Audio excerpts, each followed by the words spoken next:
Welcome to Tech Bytes and News, your daily roundup of articles featured in Hacker News. Today, we're diving deep into the fascinating world of reverse engineering, specifically targeting Bambu Connect. It's a wild ride, folks. Yeah, I've heard whispers about this. So, Bambu Connect. What's the big deal? The big deal is that it's an Electron app, relying heavily on security through obscurity. A notoriously weak security model. The Consumer Action Task Force has published a guide on how to, shall we say, liberate the private keys used for communication with Bambu devices. Liberate? Sounds a bit dramatic. Is this legal? Well, the legality is a gray area, and the guide explicitly states that you proceed at your own risk. It's more about challenging Bambu Labs' security claims than outright malicious intent. Think of it as a technical audit, but one that bypasses official channels. I see.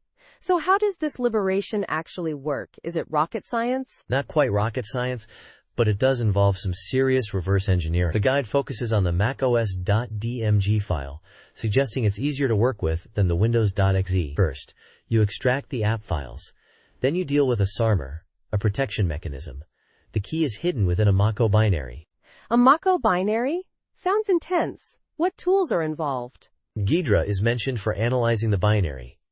They even give a specific memory address to look for a getKey function, 0000B67E. Now, after that, it's about extracting the hex key, which, as of January 19, 2025, is different from macOS and Windows. Then, you use a SARfix to repair the app archive and extract the main.js file. Wow, that's quite a detailed process.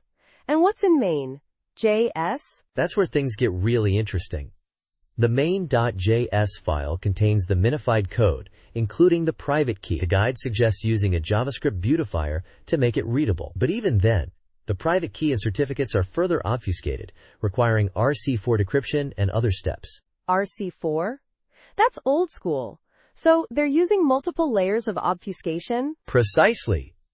The guide even provides a Python script to help with the decryption process. It's a fascinating example of how even seemingly simple applications can have surprisingly complex security measures. Or, in this case, the lack thereof, cleverly hidden. It seems like a significant undertaking, but the guide makes it sound surprisingly achievable. This really highlights the importance of robust security practices, doesn't it? Absolutely. It underscores the limitations of security through obscurity and the importance of employing more robust methods. This whole situation is a great case study for security professionals and enthusiasts alike. Remember, though, this guide is provided as is, and you should proceed with caution. Definitely. Thanks for breaking this down for us. A very interesting look into the underbelly of consumer tech security. You're welcome. And that's all the time we have for today's Tech Bytes and News. Thanks for tuning in, and we'll catch you next time. Goodbye. Bye-bye.